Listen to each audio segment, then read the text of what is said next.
talk about networks, human networks of trust. And actually, I'm not even going to I'm going to use the word network, but I'm really going to be talking about trust. The way we connect, which really hasn't changed for about 50,000 years.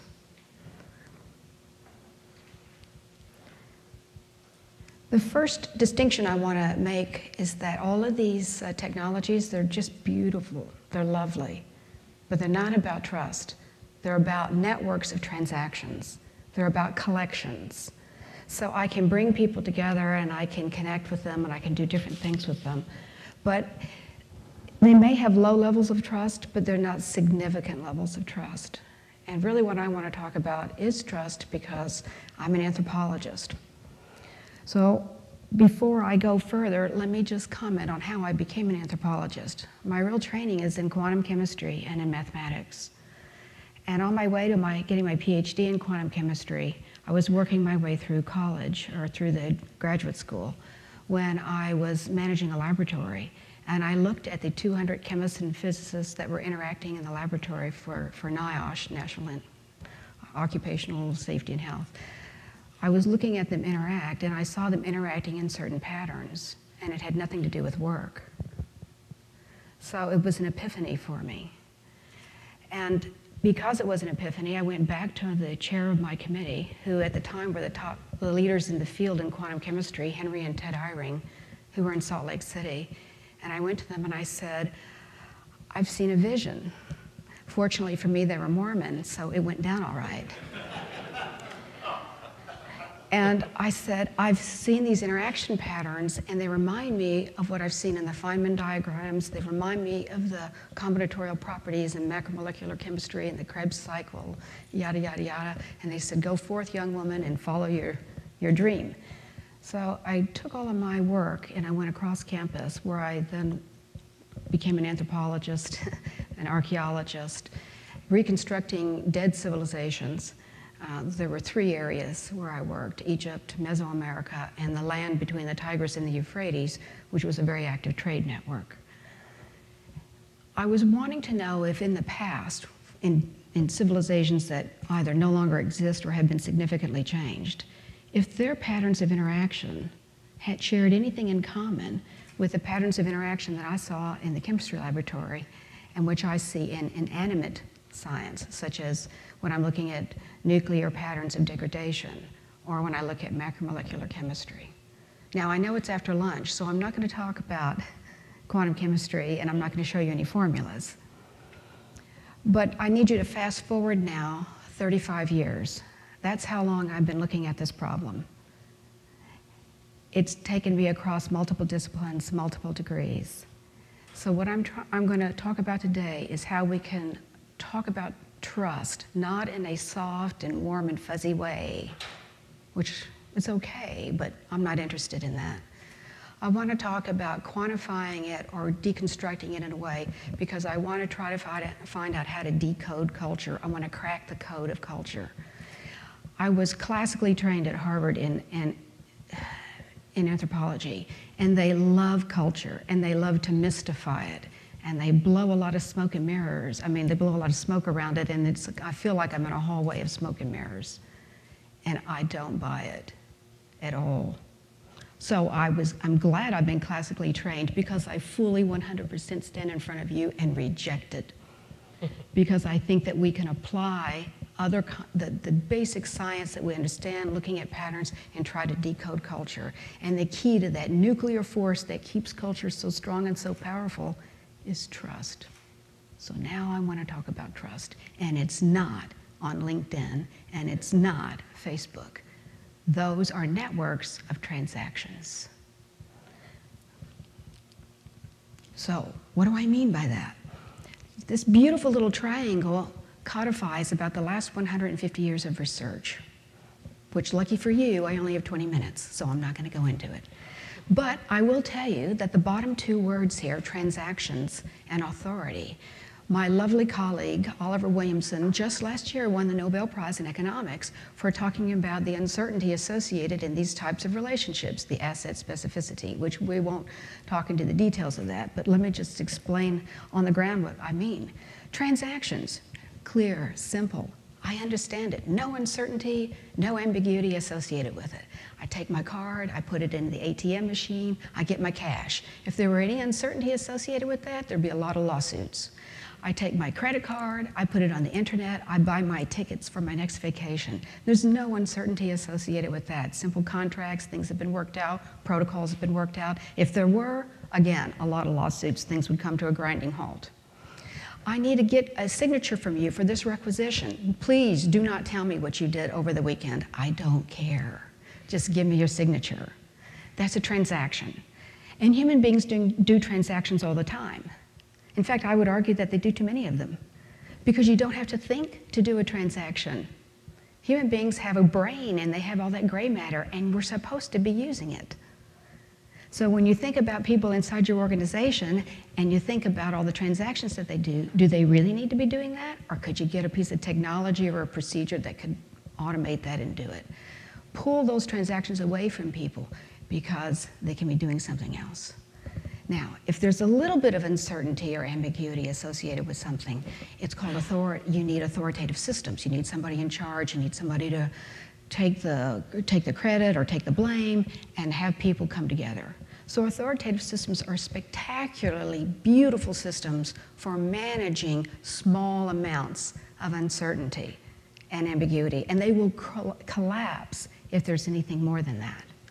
But the most powerful binding relationship that we have, and the one thing, by the way, oh, did I fail to mention, we don't measure, because you know what? You can count transactions. You can count authoritative systems. You've got ways of measuring that. It's trust.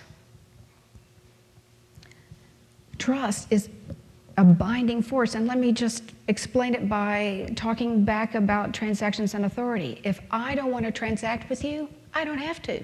I can walk away from it. I'm not interested in it. Goodbye. If I don't want to work with you, or if I don't want you working for me, I can do the Donald Trump thing and say in my best Donald Trump accent, you're fired. That's authoritative systems. But if you are in a trust-based relationship with someone and you're in a workplace environment, what do? You say, where did we get off track? We obviously have had a misunderstanding. Friends disagree. Let's sit down and let's talk about it. And so you get toe-to-toe, knee-to-knee, eyeball to eyeball across the table, and you try to figure it out. Because a lot of time goes into developing a trust-based relationship, and you're not going to throw that away. You put too much investment into it. Trust is a powerful connecting force. And because it is so powerful, that's one of the reasons why culture doesn't change. Now, each of these relationships have organizing outcomes. In classical economic terms, transactions lead to marketplaces, but within organizational cultures, we have knowledge markets, if you will. We're exchanging information all the time. That's a marketplace of knowledge. In authoritative systems, the economists call it the firm. It's the classical language. It means anything that has boundaries. You're in, I'm out. That's the fundamental barrier right there, the firm. But a trust-based relationship is really defined by network. Network as in the noun, not networking, which is what we're going to do a cocktail hour, but network as in the noun. And this is, you can draw a network, a pretty picture of people connected, and it can be a pretty picture of a transactional network and be a pretty picture of an authoritative system, but I'm going to be talking about the images that really have to do with trust relationships, trust networks. So my argument to you, and this is again developed over these years of research and is standing on the shoulders of other great researchers, they are the stuff of culture. You can change the hierarchical structure in an organization. You can do a merger and acquisition, and you can call it a success, but the cultures keep it apart. And that's why 80% of almost all mergers and acquisitions fail, because they've played around with the authority systems, they've played around with the transactions, they've redefined them, but they're not measuring trust. That's the one thing we don't really measure. So, let me pause there. A network, my argument to you and what I submit to you is that a network, these trust networks, are the deep structure of culture. It's not the hierarchy. And and the stories that people tell one another are the norms that help create these powerful behavioral shaping forces. The nuclear force of that network is the trust that binds it and holds it together. And most assumptions about trust are dyadic. Now, what do I mean by that word? I mean two. If you look at economists' writing, they're talking about an exchange between two people. If you think about reciprocity, you're thinking of reciprocity between two people. Even Durkheim thought about reciprocity in that. But Marcel Mauss, who wrote The Gift, The How of the Gift, and talked about the spirit of the gift, he understood that it was not about two. It's not even about chains. It's about complex systems interacting. So I want to talk about why the dyadic is a false assumption, so that when you're looking at these networks, you can be thinking broader than that. And that is here. It's an inconvenient truth, if I have to borrow the language from someone else. Networks get really messy when you add one more person to them. And actually it was Levi Strauss who said this before he just died last year at about almost at 100. He said, I am less interested in a population in a country that has a population of 300 million and it has an increase in its population of 10%. I'm less interested in that than I am when a two-person household becomes a three-person household. And if I had to strip away the detail of what he said, he's talking about how structure will trump scaling. So while Moore's law is very important, there's also another law going on underneath about structure. It's about the structuring of relationships. So let me just expand on that just a bit. So I got one more person in this network, so I got three. So now let's put it in real terms. Let's talk about a family for just a moment. Let's imagine that you are that happy face at the top of the triangle. And let's imagine that the other smiley face that's on your left or right is your spouse or significant other, whom you love, And that the other smiley face on the other side is your spouse or significant other's mother. And of course, your spouse or significant other loves their mother, and the mother loves you because you are taking care of her offspring in the manner to which he or she has become accustomed. So it's a very tight nuclear group. This is shared with all cultures everywhere. Now, let's say you have an argument with your spouse or significant other. I'm sure this never happens, but let's just imagine that it does. When it does, the relationship changed from a very simple one of being positively signed to something that's negatively signed. But faster than the speed of light, in fact, maybe the speed of trust, your spouse or significant other communicates this dispute to his or her mother, who then immediately talks to you, and you're suddenly getting squeezed on both sides. Now, if you've ever been in a little triangle like this, you know what this pressure feels like. And this is a tiny little network of three people. And the reason for this dynamic is because you can have direct control over your own relationships. It's called an egocentric network. But these egocentric networks get interconnected with each other. And then the moment they get connected, you don't have direct control anymore. You only have influence on the indirect connection. So when people say a friend of a friend is a friend, that's an indirect connection or an indirect link of one. And that's what you're seeing right here. This is an indirect link of one. You have no direct control over your spouse's relationship with that mother. You can only have influence. That's how the arms got to Iran. That's how Bernie Madoff was able to pull off his pyramid scheme. It's because we walk through, every time we go into a community, every time we go into organizations, we pass through these invisible indirect connections in the hundreds of thousands. A human being cannot see an indirect connection. Being human is about not seeing it. You can only see one. A friend of a friend is a friend. An enemy of a friend is an enemy. You do need technology and you need intelligent metrics to be able to see the indirect linkages. They do exist. I don't have time to go into it here, but I just wanted to point that out. That's where the action happens. An indirect linkage of one, which means it has impact on the way we partner with people. For instance, take a look at this taxonomy. If we have three people in a network, and they're people, that's actually called a network. Three or more people that are exchanging information or favors with each other in a manner in which they trust one another, so it's interested, and it's generally, because I trust you, it's repetitive, because I'm going to come back to you and we're going to exchange. So that's a network. But at the top, when you're partnering in education, in the financial services, in government, That's called a heterarchy. A heterarchy, it's an academic term, but basically who cares? The heterarchy is 3 or more distinct organizations which have to come together to solve a complex problem, such as in Haiti, such as in a major earthquake someplace else, or a tsunami. All these institutions have to come together to solve complex problems, but if they haven't designed the way they come together, then what they often do is that they bump into each other, which is exactly what has happened. And it's called a perverse outcome. People, well-meaning people trying to fix something will actually make the situation worse because they haven't thought about the network of institutions. They're not thinking in terms of heterarchy. So an example of that is this image right here. This is a beautiful image that I have used with the United Kingdom. These are 5 different institutions that come together, national government, local authorities, and things like that, to solve gargantuan social issues such as Sport England or the Olympics, reducing domestic violence, reducing the level of burglary or other forms of crime. This is the Department of Homeland Security, only I multiply that by about 60 of those different columns that are being brought together. But you see that blue network in between that's connecting them all together? That's the design. What most people do in the Department of Homeland Security or in the situation of Doctors Without Borders or in Haiti is that they come together very well-meaning, and then what happens is that they end up bumping into each other. So in order to make these systems, these complex systems, sustainable, we have to design that blue network in the middle.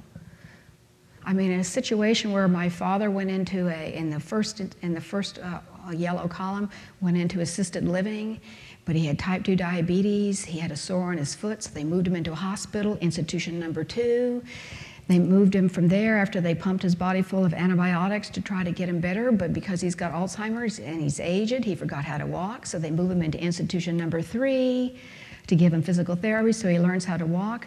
But they discover him wandering out on the street at 2 a.m. because they forgot that he was an Alzheimer's patient. So they move him to institution number 4, which is a lockdown facility for physical therapy. And finally, he becomes so demoralized because did I mention to you that he was left out in the rain? People are expected to volunteer to transfer from one institution to another, but people don't get paid to volunteer to collaborate because they didn't have the blue network in there in the middle. So beautiful, lovely people, healthcare providers who really come to work every day trying to make a difference, inadvertently produce perverse outcomes. Every day people die, and particularly in healthcare systems or in education or in government, every day people die, not from their disease, not from any, there are legitimate reasons to die, but they die because of organizational dysfunction. And that, my friends, is something that doesn't have to happen. We could fix that. There's all kinds of reasons to die, but this shouldn't be one of them. So for me, the possibilities for the 21st century is like Tom Friedman says, we are living in a small, hot, crowded world, is that we have moved from production models of how we organize. We are now kind of into the seductive sexiness of networks and being able to look at that, and we think that's exciting. That's the new, sort of. It's not, it's ancient, but anyway, because of technology, it looks new. But it's the real solution is the intelligent integration of the network-based model with hierarchical systems in these heterarchical systems. That's the 21st century challenge, because education is multiple institutions working together. Government is multiple agencies working together. Financial services, did I fail to mention, are multiple institutions working together, and when the left hand does not know what the right hand is doing, you have issues, which we've just experienced over the last 2 years. So at a high level, these are some concepts that have been touched on and developed over 35 years, and this in a database of over 500 organizations, which I've collected and worked with for over 35 years. This is just a short list of different ways in which people have used it, these methods. Because they recognize, for instance, in the United Kingdom, they recognize the national government can't solve all this. It has to work with regional government. It has to work with people on the ground, and they have to design an intelligent system so it can be sustainable. So these are just a couple of examples. When I work with designers or architects, they realize that they have to design these amazing environments, but they don't know anything about how to design culture. So in developing and working with Harvard and working with a lot of architectural firms, we develop a curriculum and give the people the enabling technology and the enabling methodology to do it. So, in closing, bureaucracy is a horrible thing to look at. This is a top-down version of a bureaucracy. It's actually, I have permission to share it with you, it's the Pentagon. And the study was completed in August of 2001. And in this image somewhere is where the paper didn't get transferred because of organizational dysfunction, because the threat and the message didn't get across. And it led, unfortunately, to a perverse outcome, and we have experienced that. And that was like, what, 9 years ago? So in 2005, we had Katrina, which is another complex example of having the Coast Guard and all these different organizations kind of come together and try to organize, but because there wasn't an overarching plan and trying to figure out, and not that you got a plan in advance, but understand the nature of the networks and the relationships between these agencies, they were bumping into each other, sometimes producing a worse situation. 2005. Let's talk about the summer of 2010. This is just local in terms of the Gulf oil. We had different nations, different countries. We had different agencies coming together. Nobody was really collaborating. It's not that anybody has to be in charge, and it's not that they weren't meaning to collaborate. I'm saying that because they weren't looking at it systemically, many perverse outcomes resulted from that, things that could have been avoided. So, this is a picture of the type of connection that occurs between our synapses in our brain, of which I'm having fewer and fewer of as I get older. But if we don't figure out the nature of this kind of connection and how deep it runs in us, in this not only biologically, but across globally, then there are going to be other archaeologists and anthropologists that are going to be picking over our remains. This is a picture of me a long, long time ago in a galaxy far, far away, where I'm picking over the remains, trying to piece together how that society actually operated. So, 35 years ago, in the Valley of the Kings. I don't want us to be there. So let me leave you with a couple of comments then, my final rules, my 3 rules. Stephenson's law. In a hierarchy, one person does the work of one. That's how they're designed. Get over it. In a network, you get the exponential effect. You get the lift. 2 people can do the work of 4. But in a bureaucracy, my friends, 4 people do the work of 1/2. And that is a cultural calculus for which you do not need a PhD to understand. Thank you very much.